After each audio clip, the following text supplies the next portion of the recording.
예, 반갑습니다. 인문학을 요리하는 남자, 인문학 셰프 세범입니다. 우리 앞선 논의에서는 어, 문화상대주의와 극단적 문화상대주의를 구분할 수 있는 기준 내지는 근거로서 보편윤리가 적절한 대안으로 떠오른다. 그리고 이 보편윤리를 통해서 극단적 문화상대주의를 비판적으로 성찰할 수 있다. 검토해 볼 수 있다. 자, 그런데 이 어떠한 여러분의 행동과 관련된 판단이 과연 그것이 보편윤리에 부합하는지 그렇지 않은지를 더욱 명료하게 우리가 확인하기 위해서는 조금 더 심층적인 이론적 틀이 필요한데, 그 이론적 틀의 아주 강력한 대안으로서 독일의 철학자인 임마누엘 칸트의 도덕에 관한 관점을 우리가 살펴볼 수 있습니다. 그래서 임마누엘 칸트의 도덕에 관한 관점을 중심으로 어떠한 문화 패턴이 보편윤리에 부합하는지 그렇지 않은지를 검토해 볼 수 있는 논의로 진행하도록 하겠습니다. 자, 우리 도연이가 보편윤리의 핵심을 아주 잘 짚어주었네요. 이 대목에서 선생님이 아주 유명한 철학자 한 분을 초대해 볼게요. 바로 독일의 철학자 임마누엘 칸트입니다. 자, 칸트는 도연이가 말한 시공간을 초월해 누구나 지켜야 할 절대적인 도덕 법칙이 반드시 존재한다고 믿습니다. 자, 그래서 우리 칸트는 임마누엘 칸트라고 하는 분은 도덕이란 무엇인가? 도덕이란 시간과 공간을 초월하여 누구나 지켜야 할, 언제 어디서나 누구나 지켜야 할 기준, 그것을 도덕법칙이다 이렇게 보고 있습니다. 자, 그럼 우리 칸트 입장에서 도덕법칙은 시간과 공간에 따라서 변하는 원칙이 아닙니다. 이 시간과 공간에 따라서 변하는 달라지는 원칙을 우리가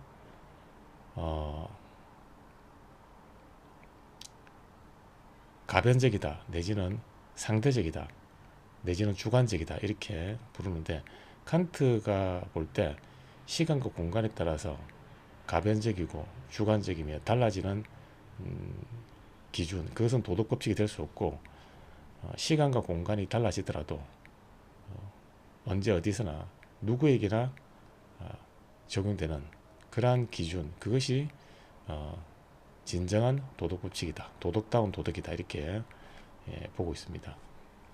자, 그러면 칸트가 바라보는 그 도덕법칙은 결국은 보편성을 가진다 이렇게 볼 수가 있어요. 보편성.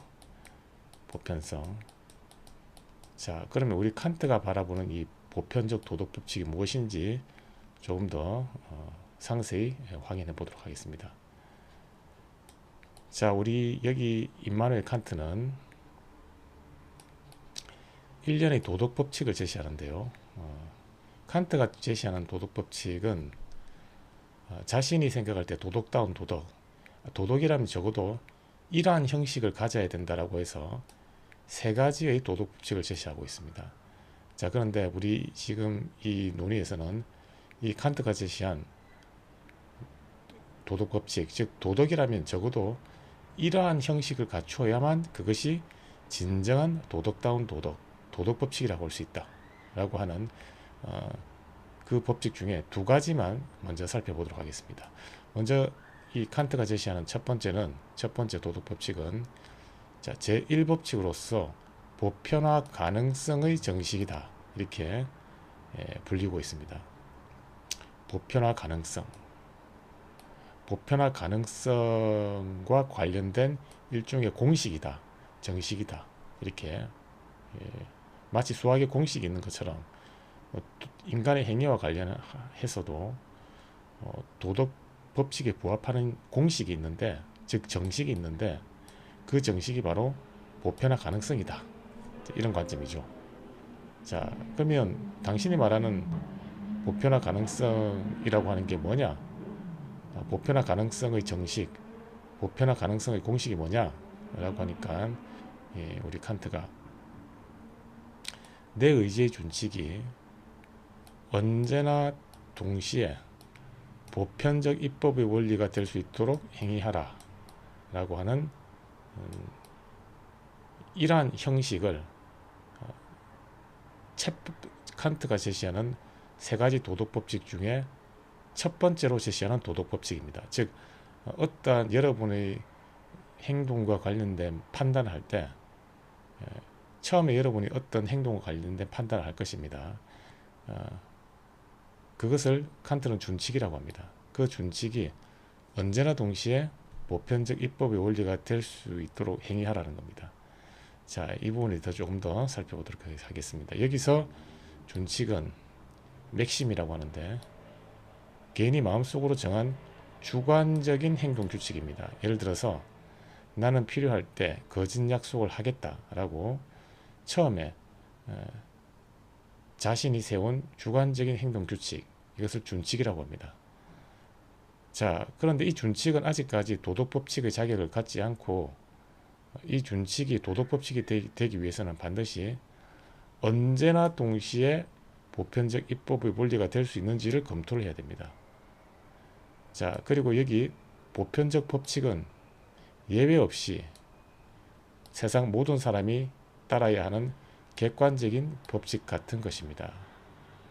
자, 그렇다면 칸트에게 있어서 도덕법칙이 되려면 여러분이 어떤 행위와 관련한 판단을 할 때 그 행위와 관련한 판단이 도덕법칙이 되려면 처음에 세운 여러분의 주관적인 기준, 즉 준칙이 과연 그 기준이 세상 모든 사람들이, 즉 그 누구도 예외 없이 세상 모든 사람들이 따를 수 있는 마치 객관적인 자연법칙과 같은 수준에 이르렀느냐, 이것을 우리가 검토를 하고, 만약에 그러한 수준에 이르렀다면 도덕법칙으로 성립하지만, 도덕법칙의 자격을 확보하지만, 그렇지 않다면 그 자격을 확보할 수 없다는 겁니다. 그래서 만약에 여기 예를 든 것처럼 나는 필요할 때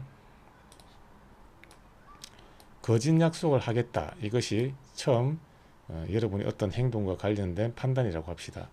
이 판단이 도덕법칙의 자격을 확보하기 위해서는 이 맥심, 준칙을 예외 없이 모든 사람이 과연 따를 수 있는가, 마치 자연의 법칙처럼, 우주의 법칙처럼 예외 없이 모든 사람이 따를 수 있는가, 심지어 나도 내가 상대방이 나에게 거짓 약속을 하겠다는, 즉 이 준칙이 나에게 적용되어도 과연 내가 처음에 세운 이 준칙을 내가 따를 수 있는가를 검토를 해봐야 된다는 겁니다.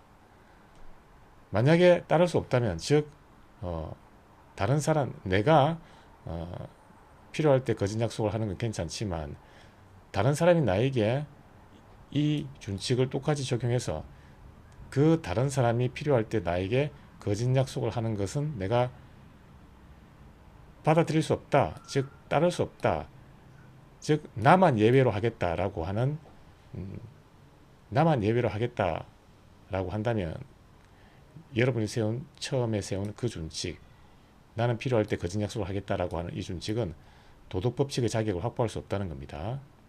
자, 그래서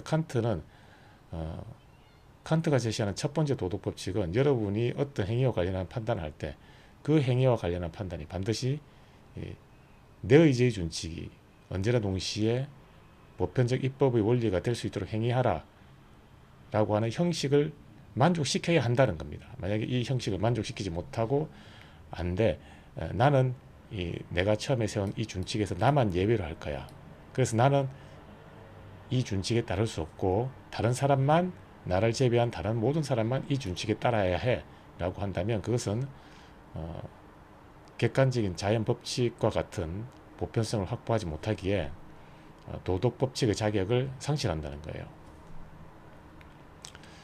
자, 그래서 우리 도연이가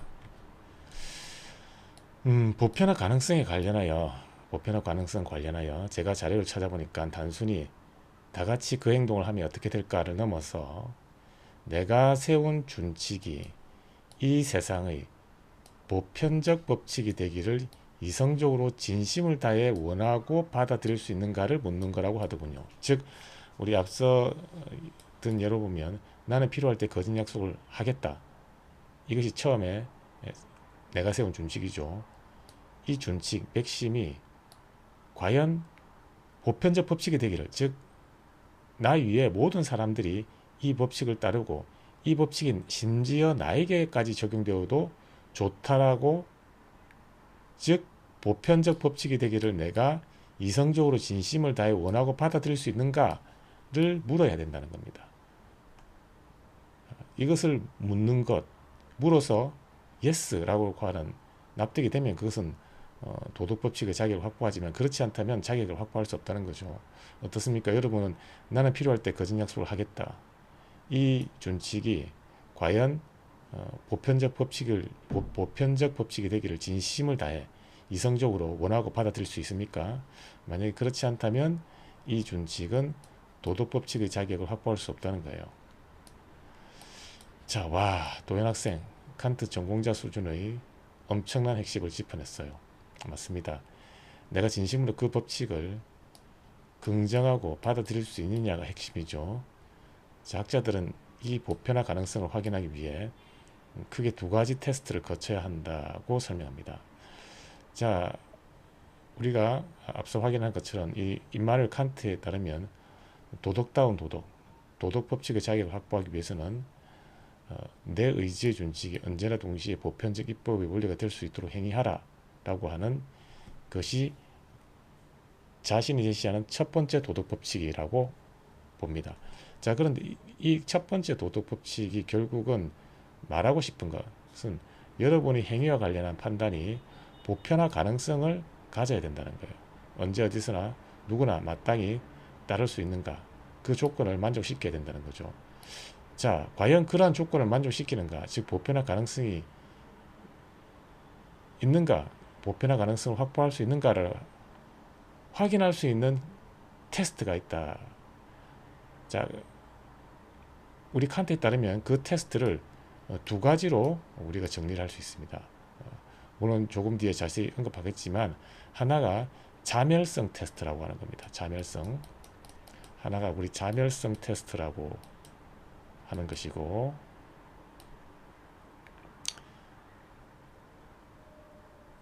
자, 하나가 이 자멸성 테스트라고 하는 건데, 일단 논의를 간략하기 위해서 이렇게 정리합시다. 임마누엘 칸트는 첫 번째 도덕법칙, 즉 도덕법칙, 도덕다운 도덕은 자신이 제시하는 첫 번째 도덕법칙.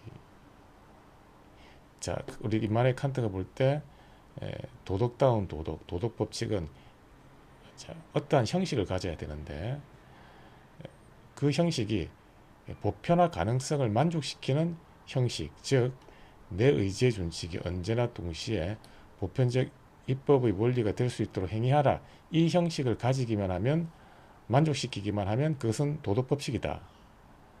자, 그런데 이 칸트가 말하는 이 도덕법칙을 더 간략하게 정리하자면 그것은 보편화 가능성이다.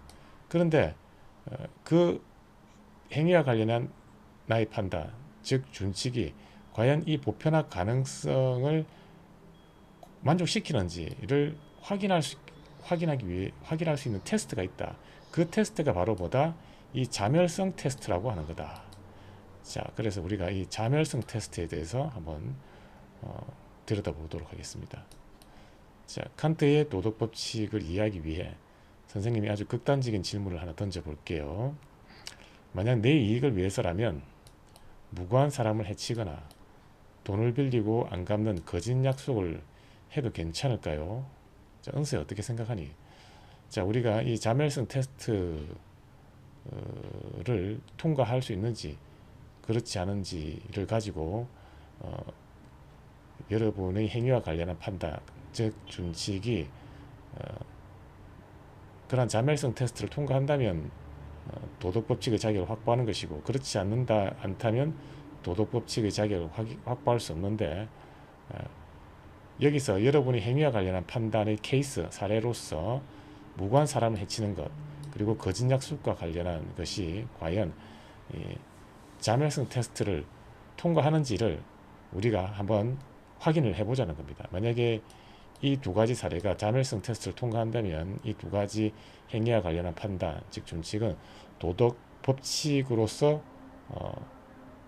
도약하는 것이고, 그렇지 않다면 도덕 법칙이 아닌 준칙에 머무는 그러한 수준이 될 것입니다. 한번 살펴봅시다. 당연히 안 되죠.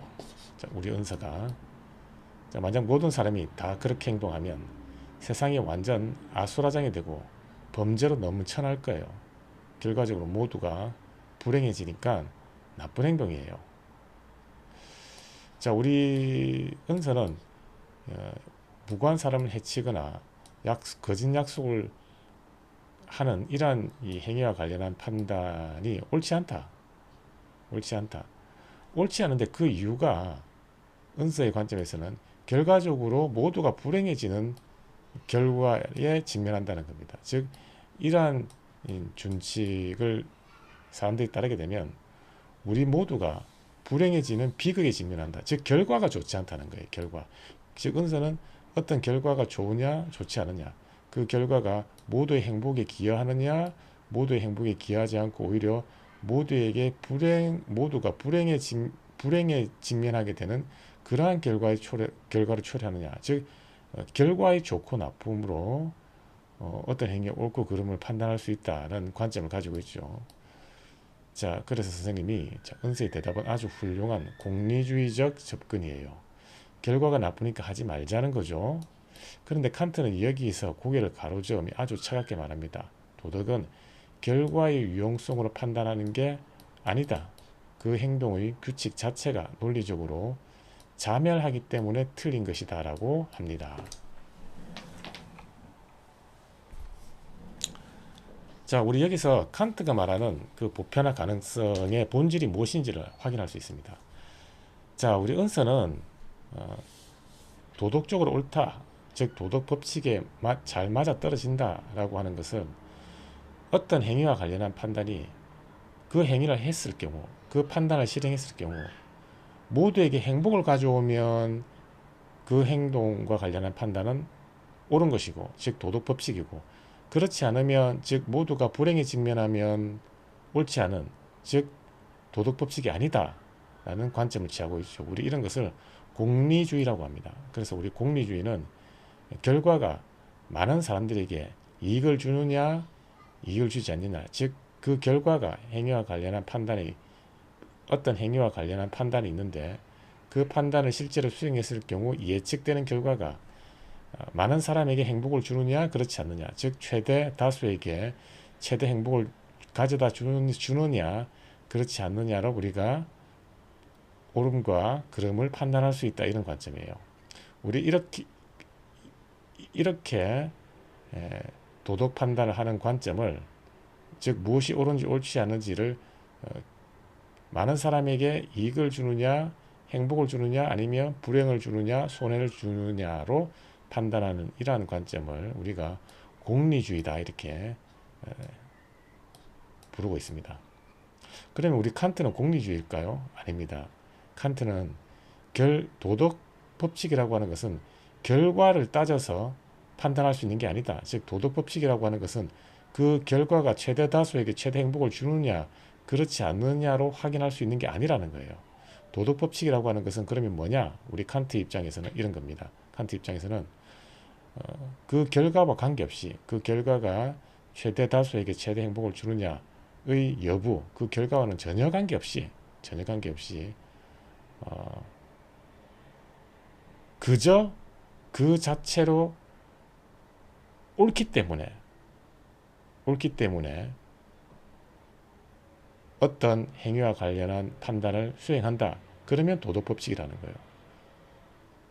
어떤 행위와 관련한 판단의 예측되는 결과가 최대 다수에게 최대 행복을 주느냐와는 전혀 관계없이 그 행위와 관련한 판단 그 자체로 옳으냐 옳지 않으냐, 만약에 우리 그러면 여기서 우리가 한 가지 의문이 생깁니다. 그러면 어떤 행위와 관련한 판단이 그 자체로 결과와 전혀 무관하게 그 자체로 옳다는 건 우리가 무엇을 의미하느냐? 그것은 바로 그 행위가 보편화 가능성을 가진다라고 하는 말입니다. 보편화 가능성을 가진다. 보편화 가능성을 가진다고 하는 것은 그 결과가 옳으냐 옳지 않느냐와 관계없이 그 자체로 옳다는 이 도덕법칙의 기준을 조금 더 구체적으로 표현하면 바로 보편화 가능성을 만족시킨다 이 말입니다. 자, 그럼 우리 여기서 한 번 더 질문을 제기할 수 있어요. 질문이 아니라 칸트 입장을 확인할 수 있습니다. 칸트에게 있어서 도덕이란 무엇이냐?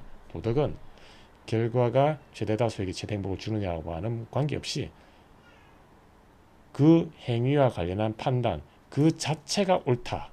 그 자체가 옳다. 그 자체로 옳다.